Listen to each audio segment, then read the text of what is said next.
Hey, how's it going? And welcome back to Consuming Cinema, a show about making and pairing food and drinks from popular movies and TV shows. This week, to celebrate Christmas, we're making and pairing Peking Duck with Ovaltine from A Christmas Story. If you haven't seen A Christmas Story, it's a 1983 Bob Clark film co-written and narrated by Gene Shepard, who first told the slightly autobiographical tales on New York's WOR radio, in addition to writing several others for Playboy magazine before compiling all these stories into the novel In God We Trust, All Others Pay Cash, all of which follow Ralph, or Ralphie Parker, a kid who wants only one thing for Christmas: an official red undercover action 200 range ball air rifle. With his hopes constantly being crushed by seemingly every adult he knows telling him, "Shoot your eye out." "You'll shoot your eye out, kid." "You'll shoot your eye out. You'll shoot your eye out." To make matters worse, the family turkey gets devoured by the neighbor's dogs. So Ralphie and his family go to their local Chinese restaurant for Christmas dinner and are served a dish that is very new to them. It's smiling at me.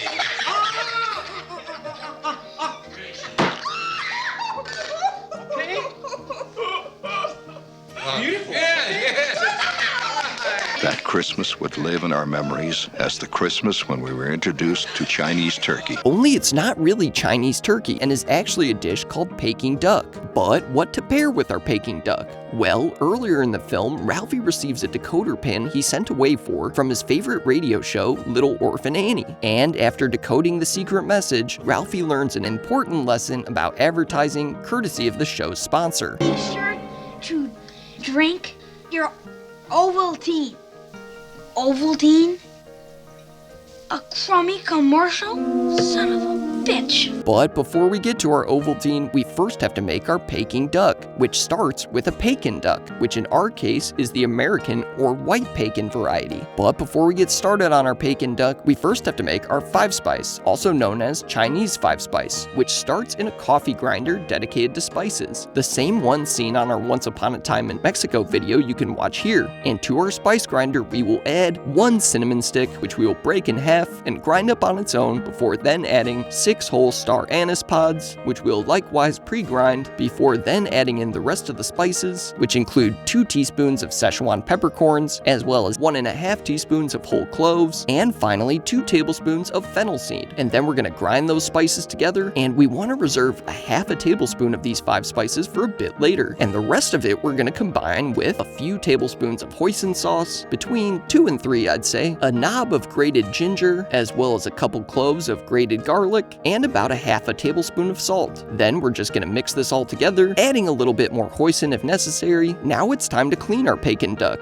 which, for the record, I actually ended up making 2 of throughout the course of this episode. And with my first duck, I actually got really lucky that it was a very clean duck with very few feathers that needed to be picked off. But with my second duck, as you can see, it had a lot of excess feathers on it, which you're going to have to pick off, and there's several ways to do this. Now, you could pick off these feathers by hand like I tediously did starting out. I also read somewhere that you can burn them off, but I don't think I had the proper equipment for that. But truthfully, the best way to pick off these feathers is with a very clean pair of tweezers. And you just want to pluck this bird with tweezers until you get as many of the pesky feathers off as you can. And once you do, we're now going to remove the feet, as well as this part of each wing of the duck, which I recommend saving and making on their own later. And then finally, you just want to remove any excess fat from inside the duck's cavity, because after your duck is clean, we are then going to fill the cavity of the duck with that 5-spice hoisin marinade we made earlier. And you want to make sure to get deep in all the crevices while doing your best to avoid contact with the outer skin. Then once the cavity is all filled with the marinade, we are then going to sew it up using a bamboo skewer, which on my first attempt, I did it from the top down, but on my second attempt, I did from the bottom up. And what you want to do is poke a hole with the skewer through one side of the skin, then fold the opposite layer of the skin onto it and poke a hole through that, and go ahead and repeat this process until your duck is tightly sewn up. And both times I did this, I actually ended up having to use a second skewer as well, because you really don't want there to be any air escaping, because at this point, our next step is to inflate the skin of the duck so that the skin separates from the duck's body, which will help create a super crispy skin. And in order to do this, we are going to use a mattress pump. You'll see many videos use a pretty elaborate air compressor, but this is way cheaper and equally effective. And I'll put a link for this mattress pump below. So we'll put the hose of the pump into the neck skin of the duck, and then what you want to do is, with the help of some towels, seal up all of the openings where air can escape, and then we're gonna pump air into the duck and watch as the skin separates from the meat and the duck inflates like a balloon. Although, to be honest, when I first started filming this, it was rather late at night, so I decided to finish the pumping until the next day so I could do it for longer and not bother my neighbors. And in the meantime, I now put a dry rub on the outside of the duck with the reserved half a tablespoon of our 5-spice as well as half a tablespoon of salt. So simply rub these two all over the duck until it is nicely covered in the salt and 5-spice, after which I put the duck on a roasting rack and put it in the fridge overnight. So the next day I took the duck out of the fridge, covered all the holes with paper towels, and pumped air into the duck once more. And as you can see, this time it worked way better. It was really working. It was working so well, I even found myself spontaneously quoting the Phantom Menace. It's working!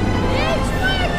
And once you've sufficiently pumped enough air into the duck, I then put a bamboo skewer between the two wings and put the duck back into the fridge for a little while longer to marinate some more. And when we pull the duck out of the fridge, we are going to hang our duck by a meat hook. Now, when you do hang the duck, I did find it better to use this 3-piece set of meat hooks, as opposed to the first meat hook I used, which was this big S-shaped one. That also works, but on my first attempt, I put the meat hook through way too high of a point on the neck, which resulted in the duck's neck snapping at several different points in the cooking process. So in other words, the duck's neck is very fragile. Fragile. It must be Italian. And so we're gonna hang this duck up for a little bit while we prepare a large pot or wok, to which we're gonna add 6 to 8 cups of water, in addition to an assortment of our different 5 spices in their whole state, as well as a tablespoon or so of soy sauce. And we're gonna let this brothy liquid come to a boil, and after it does, we are then going to poach our duck in this liquid using a ladle. Now, this part can be a little tricky, so just be patient with it, making sure to get any of the bare spots, and you're gonna notice the duck's skin tighten up and the color of that duck turn to a slight golden brown hue. And after we finish up this layer, we are going to hang the duck once more, and we are going to strain and reserve that liquid and then put it back into our wok. And once it is hot, we are then going to combine it with an ingredient called maltose. Now, maltose is an incredibly sticky substance, so what we're gonna do is gradually cut it with the hot poaching broth by grabbing a few ladles of the broth and pouring it into our maltose container. In this way, we are able to gradually add the maltose to the liquid. And once most, if not all of that maltose is incorporated into the broth, we will once again grab our duck and we are going to poach it once more with this now slightly thicker liquid. And this time you're going to notice the color of the duck change even more dramatically. I should also mention that the smell in this room from this point forward is going to be intoxicating. Then once you have every bare part of the duck covered in a nice coating of this liquid, we are then going to hang the duck for several hours at room temperature until it dries out completely. I mean, totally dry. I did this while I was at work, and then when I got home from work, I was delighted to see that the duck was both still hanging and completely dry. At this point, we are now going to do our first roast of this duck. So we want to remove the meat hooks, and we want to flip this duck onto its back so that its breast side is up. Then we're going to cover the duck's wings, its head, and the bottom of its legs in foil so that they don't burn, before then roasting the duck at 425 degrees Fahrenheit for 10 minutes. And so after the first roast, we'll take the duck out of the oven, and at this point I also elected to cover up this part of the breast in foil as it was cooking much faster than the rest. Now we're gonna roast the duck at 350 degrees for 30 minutes, rotating the duck halfway in between. Then we'll pull the duck out of the oven once more, and this time we're now going to flip it onto its breast side with its back side up, which admittedly I didn't get on camera, and then we are going to roast the duck's back skin for another 30 minutes, flipping halfway in between. And then after that 30 minutes, you want to turn the oven off and keep the duck in the oven for another 5 to 10 minutes to let the juices even out. And after we pull the duck from the oven for its final roast, we can see that it looks absolutely spectacular, with skin so crispy that you really ought to hear it for yourself.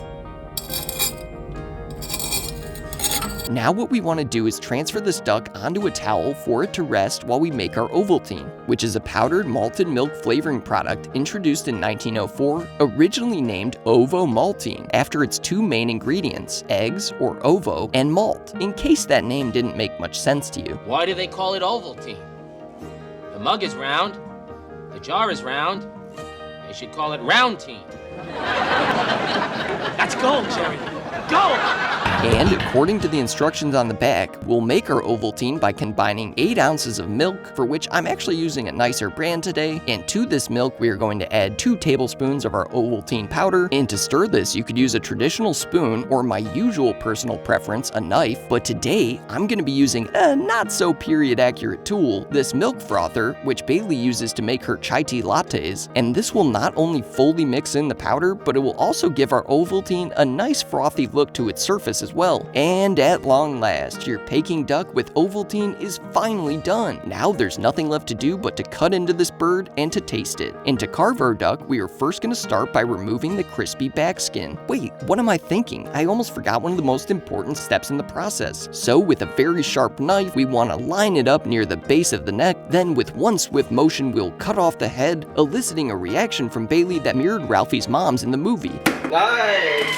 And then we're going to make another incision across the spine of the bird before then slicing off thin squares of this impossibly crispy duck skin like so, which we will remove the excess fat from and place onto a platter before then repeating this process with the rest of the duck's back skin. And after we've removed all the back skin, we then want to flip the duck over so it's breast side up, and then we're similarly going to cut pieces of the breast into slices like so on a slight bias, revealing perfect pieces like these. And then finally we want to remove the legs, and we also want to reserve as much of that remaining duck meat as possible. And then once your platter of duck is all broken down, we will serve our duck with some of these simple pancakes. Pancakes!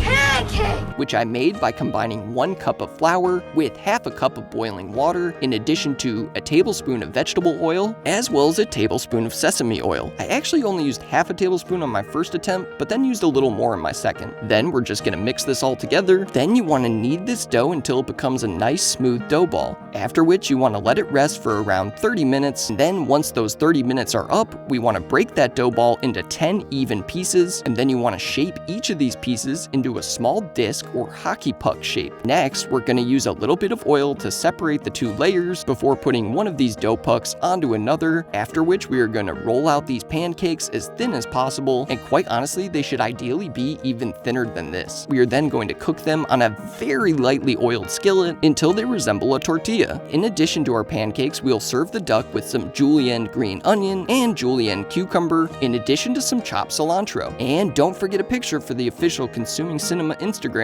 as well as all that great extra duck meat. And at long last, our Peking duck is actually done, and now there's really nothing left to do but to eat it. So we'll grab a beautiful piece of breast meat and put it on one of our pancakes, and that wonderfully crispy duck skin, in addition to some of our julienne cucumber and green onion, as well as some of that cilantro. And finally, we'll top it off with a little bit of hoisin sauce. Shout out to Wesley Willis. Hoison sauce! And now all that's left to do is to take a bite. And I have to say, I don't think I've ever been so proud of anything I've cooked before. This duck is absolutely phenomenal. The breast is succulent and tender, the skin is astoundingly crispy, and the meat is beautifully accentuated by the freshness of the veggies and the sweetness of the hoisin. And it's all made better wrapped in a homey and comforting pancake. This dish, while quite complicated in its creation, from a flavor standpoint is simplicity at its finest. But how does our Peking duck pair with Ovaltine? Well, first of all, the Ovaltine, if you're a lover of malted milk or chocolate malts like I am, is actually really delicious. I also realized that this is our first non-alcoholic drink pairing on the show, which works out quite nicely as many people partake in a sober January. But what is really great about this Ovaltine is that its chocolatey malty flavor pairs remarkably well with the Peking Duck. That's because those toasty malty notes accentuate the similar flavors imbued in the duck from the 5-spice. Likewise, the sweetness of that chocolate is a lovely pairing with the sweetness of the hoisin. Truthfully, this is one of the best pairings we have ever done on the show, so it goes without saying that this pairing is most definitely worthy of 2 big thumbs up. If you like the channel, please like, subscribe, and hit that notification bell. Please leave any video suggestions in the comments below. Full recipes will be included in a link in the video description. Follow us on all forms of social media at Consuming Cinema. And don't forget to join us next week when we make a pairing from Groundhog Day. And while I was a little late with this video, I hope you had a safe and Merry Christmas and have a Happy New Year. And as always, thank you for watching.